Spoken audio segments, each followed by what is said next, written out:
Hi guys, and in this episode of TheLakeGuardian Plays Games and then talks about them because why not, I will be playing Pokémon Snap for the Nintendo 64. In the world of Pokémon, you play as Todd Snap, who hangs out with Professor Oak all day.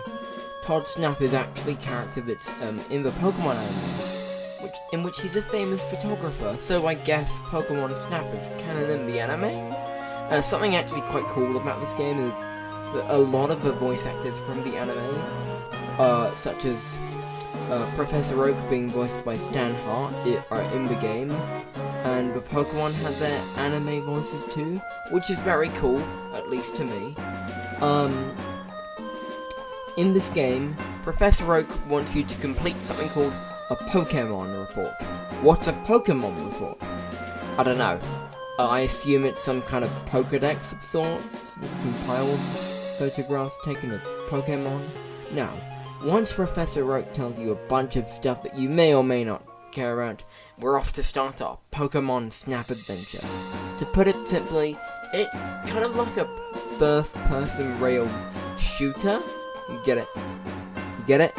Because shoot is another word for to take a photo. I'm so sorry. Anyway, you use the control stick to aim your camera, and the Z button to zoom in, and A to take a photo. And it's somehow fun. I have no clue how taking photos is so fun, but it somehow is. I'm actually enjoying this more than I thought I would, and I'm only a little bit into the game. Disclaimer! At the moment, unfortunately, despite my previous video, I can't make a Pokemon Hey You Pikachu video because I don't have an N64, obviously, so all of the N64 games I play on this channel are recorded via emulator, and the emulator that I'm using isn't compatible with a microphone, so if anyone knows an N64 emulator that is compatible with a microphone, and I can play Hey You Pikachu on, let me know in the comments below.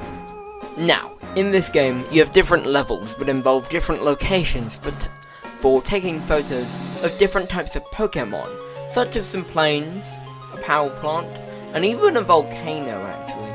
Each level only takes around 2 to 3 minutes to complete, which means, obviously, you can get through them pretty damn quickly. You can save only at Professor Oak's lab, which is fine considering how quick the levels are. But whenever you do this, he just kind of awkwardly stares at you as you are locked in place for about a second, unable to do anything as he awkwardly stares directly into your soul. Anyway, after getting a certain amount of points, Professor Oak will give you and I quote, apple-shaped Pokemon food. No, it's not an apple though. Definitely not an apple. He tells you to use it as bait for getting better pictures of Pokemon. But then he immediately tells you to use it to make an electrode kill itself by throwing it to one of them, which will cause it to use explosion, killing itself. I'm pretty sure Professor Oak might be evil. I guess the leader of the Gen 10 evil team could be Professor Oak. It's a possibility. I really like the way that you can use the Pokemon food to interact with your surroundings. You can make Pokemon fall over, make them drown, push them into lava, and more. You know, all the fun stuff that you want in your game rated E for everyone. For example, throwing Pokemon food at an electrode makes it explode, which I already went over, but that can actually be used to summon more Pokemon or open up a secret. You can use apples to knock a Charmeleon into lava, which will make it evolve into a Charizard. Not sure how that works. I don't know why I didn't just do that in my playthrough of any Pokemon game with a charming alien. You can also, you find an egg at one point in the volcano level, and you have to throw it into lava, which will make it hatch into a Moltres, which is very cool. However, you get points for taking pictures of Pokemon, and the points somehow don't scale on based on the Pokemon's rarity. You could get more points for taking a photo of a Bulbasaur enjoying an apple than a picture of Articuno, the legendary Pokemon of winter.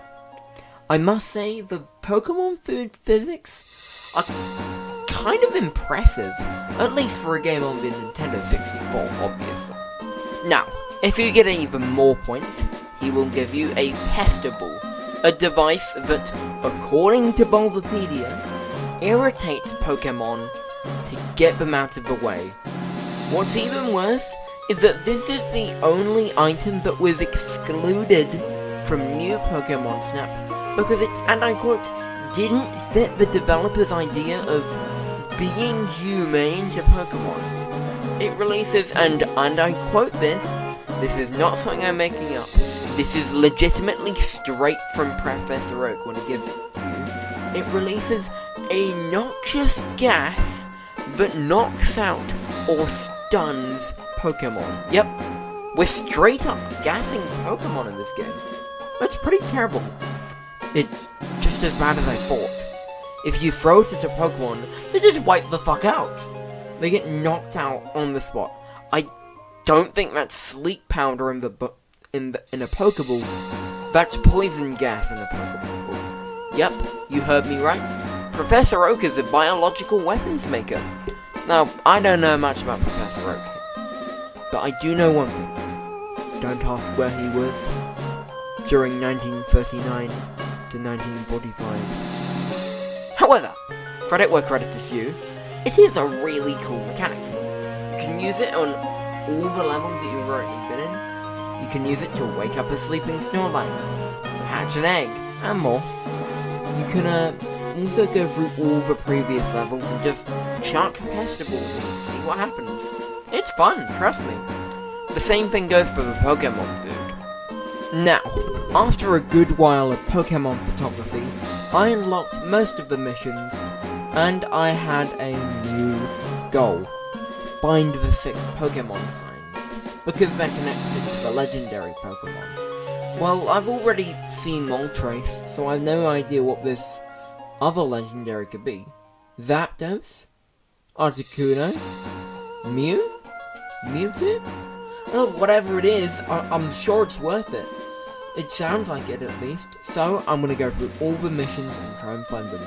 I also got a booster for my cart, which is great. It is a shame that I don't need it as I'm playing on an emulator and can just use speed up instead, but if I was playing on original hardware, I'm pretty sure this would be an absolute game changer. Get it? Game changer? Get it? Because Pokémon Snap is a game. Actually, I'm just finding out that my emulator doesn't have speed up.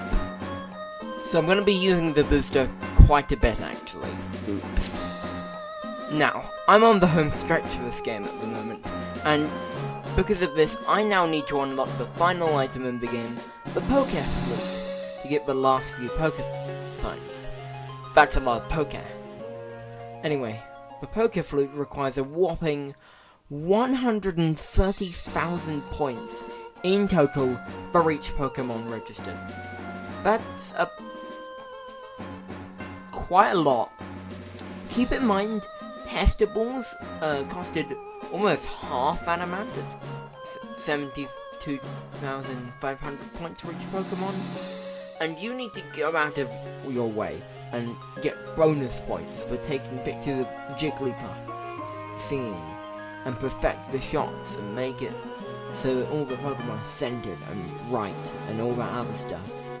And only then can you obtain the Poké Flute. Now,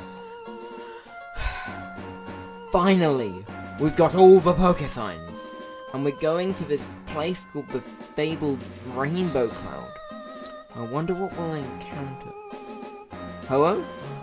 Lugia? Or whatever it is. I'm looking forward to it. It's Mew! The mythical Pokemon Mew! Incredible! And you know what Professor Oak wants us to do? Catch him? Make friends with her? No? Throw pestibles at her. Imagine you're walking around in this sacred location and you see Jesus. And you decide to start throwing bombs of chlorine gas at him. Wow. Ugh. Professor Oak, you never cease to amaze me. In all the bad ways, obviously. This is the only kind of boss battle, I guess you could call it. I guess, even if you could even call it that. It's the only one in this game, nonetheless. Mew, in this, uses Barrier to shroud and protect herself from her arch enemy, to not only her, but all Pokemon and Pokemon only. Photography. It's pretty easy, and if you hit her with 3 pestibles, her barrier fails, and you get a moment to take a photo of her before she uses barrier again. It's actually quite cool and climactic. A lot more than the Pokemon trading card game's ending was. I beat this game in about 2 afternoons, and I actually really enjoyed Pokémon Snap, and I'm going to be giving it a final score of 7 out of 10. Quickly, before I go, I'm actually going on holiday soon, so you might see some less videos from me for a good 2 weeks. Trust me, I'm still alive, and as soon as I get back, I'll be back to making videos. Next time, on Pokemon Yellow version.